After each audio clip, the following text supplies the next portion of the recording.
കണ്ടോ, നല്ല രസമുണ്ട് കേട്ടോ. നല്ല എന്ത് പറയാനാണ്, അടിപൊളിയായിട്ടുള്ള ഒരു വാൾസ് കാണാനായിട്ടാണ് അല്ലേ.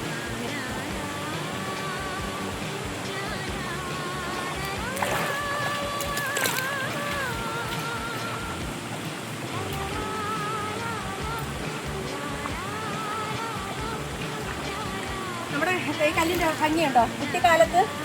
കുട്ടിക്കാലത്ത് നമ്മുടെ വീടുകളിൽ ചിപ്സ് മീൻസ് തിന്നണ ചിപ്സ് അല്ല, നമ്മുടെ ഈ നിരത്തിയിടുന്നത് ഇതുണ്ടല്ലോ, അത് ഇല്ലാത്ത ഇല്ലല്ലോ അന്നൊക്കെ. ഭയങ്കര ഇതാണ്. അപ്പോൾ വലിയ ക്യാഷുള്ള ടീമുകളുടെ വീട്ടിലൊക്കെ കാണും. ഞങ്ങളുടെ വീട്ടിലൊന്നും ഒന്നുമില്ല. അപ്പോഴിതേ ഇതുപോലുള്ള നല്ല ഭംഗിയുള്ള കല്ലുകൾ ഇറക്കി ഇങ്ങനെ വീട്ടുനടയിൽ നന്നായിട്ട് വിതറിയിടുകയാണ് കേട്ടോ.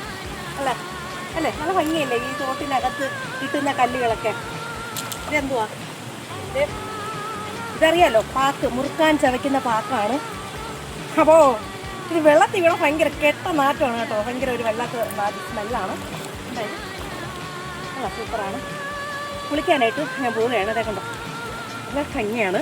എന്തായാലും ഇവിടം വരെ വന്നിട്ട് ഞാൻ കുളിക്കാണ്ട് ഒരു പരിപാടിയില്ല അല്ലേ. വെള്ളം വന്നു കഴിഞ്ഞാൽ എനിക്ക് ഭ്രാന്താണ്, ഒരു ഭ്രാന്താണ് എന്നൊക്കെ എൻ്റെ കൂട്ടുകാർക്ക് അറിയാം. അതെ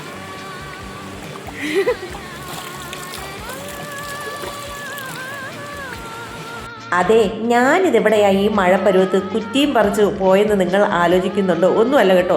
ഞാനിതാ ഈ കണ്ടോ, എൻ്റെ കയ്യിൽ വെച്ചിരിക്കുന്ന ഈ ചെടി കണ്ടു. ഇത് തോട് വരമ്പുകളിലാണ് കൂടുതലും കാണപ്പെടുന്നത്. നല്ല വിലയുള്ള ഒരു സാധനമാണ്.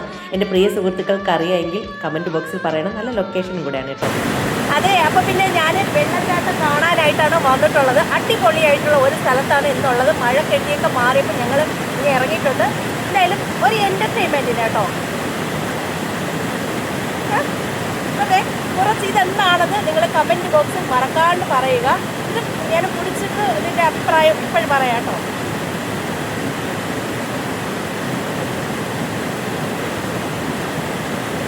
ഇത് കുടിക്കുമ്പം ചെറിയൊരു എരിച്ചിലും ഒരു വല്ലാത്തൊരു ടേസ്റ്റും ഉണ്ട്. ഇത് കഴിക്കാത്തതായിട്ട് ആരും കാണത്തില്ല എന്നാണ് എനിക്ക് തോന്നുന്നത്. എന്ത് തന്നെയായാലും നല്ല അടിപൊളിയായിട്ടുള്ള വൈബായിട്ടുള്ള ഒരു സ്ഥലത്ത് ഒരു ടച്ചിങ്ങുമായിട്ടൊക്കെ ഞാനിവിടെ ഇരിക്കുകയാണ്.